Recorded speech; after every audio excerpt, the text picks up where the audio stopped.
Sejam todos muito bem-vindos às minhas redes sociais. Para quem não me conhece, eu sou o Glauco e hoje eu vou trazer aqui no meu vídeo algumas ferramentas que podem facilitar na localização de possíveis dados a facilitar o recebimento daquele processo que tramita na Vara da Família e Sucessões em relação à execução de alimentos. Sabemos aqui que a execução de alimentos ela é originária de uma ação de alimentos. O que isso quer dizer? Isso quer dizer que para toda execução de alimentos houve anteriormente uma ação de alimentos que fixou aquela obrigação alimentar na qual o pai precisa pagar a referida e aludida obrigação dentro de um contexto e cenário do binômio necessidade/possibilidade. As possibilidades do pai frente às necessidades da criança. É claro que comumente, nas situações em que o pai encontra-se numa situação de desemprego e mesmo nesta situação, ele precisa de fato, de alguma forma, pagar essa obrigação alimentar porque a criança não espera. As necessidades do dia a dia, as compras, as obrigações, tudo aquilo que é necessário à manutenção, à própria vida do menor, depende da aludida pensão. Então aqui eu trago um primeiro exemplo. Na situação em que o pai estiver empregado e aí o advogado está pesquisando e não consegue localizar, tem alguma dificuldade, existe, gente, no próprio Google, uma ferramenta chamada RAIS Trabalhador. Essa ferramenta, ela auxilia na busca desses dados. Não é um categórico absoluto, mas é um facilitador. Basta, por exemplo, digitar aqui no Google RAIS Trabalhador e aparecerá a primeira consulta. Consulta Trabalhador Exercício 2022. Então, clicando neste link, tem esta tela. Então, vai aparecer esta tela aqui no site, site rais.gov.br. Então, assim, não é em todos os casos que a mãe tem o CPF do pai, do cidadão, do trabalhador. Então, nas situações em que a mãe tenha o CPF, basta lançar o CPF nesta janelinha e digitar o código da imagem. No meu exemplo hipotético, vai aparecer aqui o CPF, o nome da pessoa e os vínculos de emprego que ela, porventura, aí manteve, né? Ocorreu com o referido empregador. Este, gente, é um exemplo em que a pessoa, como eu falei, tem vínculo.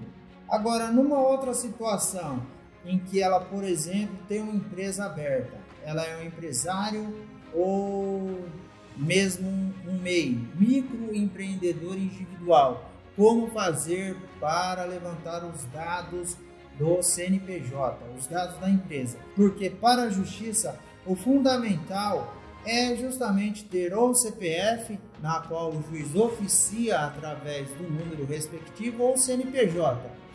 E uma das formas de se saber os dados, seja do pai, como eu mencionei, o CPF, seja do CNPJ, é trabalhando, por exemplo, aqui eu tenho o site da Jusesp. Então, dentro deste exemplo que eu trago, por exemplo, em que a pessoa ela tem um CNPJ aberto ou mesmo é uma MEI, microempreendedor individual, eu vou lançar aqui, por exemplo, eu trago aqui alume o site jusesponline.sp.gov.br e na pesquisa aqui eu posso ter como referência o nome da empresa, razão social, CNPJ ou NIRI. E por que é importante lançar essas informações e fazer com que referidas informações sejam juntadas no processo? Porque dentro do processo judicial é imprescindível o número do CNPJ ou do CPF. Por quê? Porque o juiz ele vai oficiar, por exemplo, uma das ferramentas utilizadas é o Sisbajude. O Sisbajude, o juiz, no momento em que ele tem esses dados, ele lança no sistema e o sistema automaticamente faz o bloqueio, por exemplo, dos dados bancários. Se tiver valores disponíveis em conta corrente ou mesmo aplicação, esse valor é automaticamente bloqueado e é gerada uma conta judicial para que esse valor passe a partir de então ser gerido pela justiça. Então aqui é imprescindível, claro, se a pessoa tem um MEI, ela tem um CNPJ aberto, a partir do momento que essa informação é levada a juízo, essa informação será trabalhada e será uma vantagem àquela mãe que precisa, depende daquele valor alimentar para sua respectiva mantença e da criança, filho ou filha.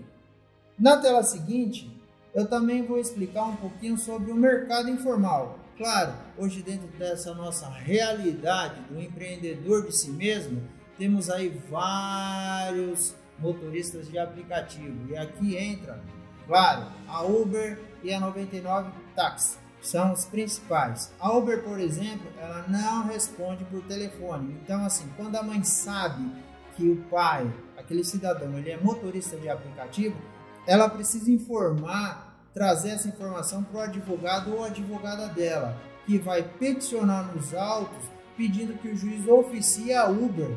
O juiz então ele vai oficiar a Uber e a Uber ela vai responder prioritariamente pelo e-mail, e o e-mail da Uber alert@uber.com ou a 99 Táxi, que tem o e-mail como jurídico @99app.com ou safety.monitoramento@99app.com.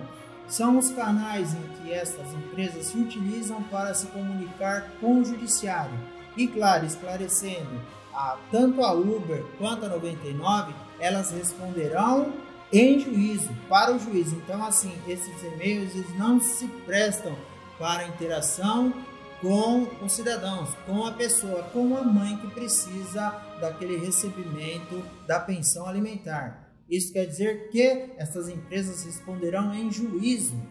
Uma outra situação, por exemplo, se o pai, se esse cidadão ele é músico, ele é um artista, é necessário juntar, claro, as fotos dessa casa de show, em que ele faz as suas apresentações, porque essa casa de show, o que ela vai fazer? Porque essa casa de show ela vai fazer o pagamento a este músico. E claro, o juiz pode pedir que esse valor seja retido em fonte, para que não seja transferido à pessoa e vá também a uma conta judicial referida à quantia. Uma outra situação, um atleta, quem o patrocina? Aí é necessário saber quem faz o patrocínio, se é uma marca respectiva que paga esse atleta. Noutra situação, e também é um dos exemplos mais comuns de uma das realidades brasileiras, é o pai estar afastado por auxílio-doença ou com auxílio-acidente. E como fazer? Aí é necessário também que se faça o pedido para que o juiz oficie a autarquia e ela traga nos autos a informação se esse respectivo pai ele está recebendo o auxílio-doença ou não, ou auxílio-acidente, como eu fiz menção. É claro que aqui, para finalizar a minha fala, eu tenho que considerar que, e também é uma dúvida comum, Glauco, os avós podem pagar aqui a pensão alimentícia? Olha, eles, em tese, eles vão se responsabilizar por esse pagamento da pensão alimentícia na total impossibilidade do pai. Não é comum. É uma exceção dentro de um processo de execução de alimentos que tramita na vara da família e sucessões de determinada comarca. Agora, nesse caso, se em tese aí, um avô ele for colocado no polo passivo, ele vai apresentar toda uma defesa possível, dizendo que o filho dele pode sim pagar pelo alimento respectivo e que o avô ou a avó não deve de fato ser responsabilizado. Eu trago aqui, claro, para finalizar de fato minha fala, algumas dicas em relação à possibilidade da mãe verificar aqui algumas ferramentas que facilitem no recebimento desta respectiva pensão alimentícia, dessa obrigação alimentar, em caso de resistência do pai no respectivo pagamento. Agradeço quem me acompanhou até o final deste vídeo e nos veremos num próximo tema em análise, estudo e debate. Um abraço e até lá.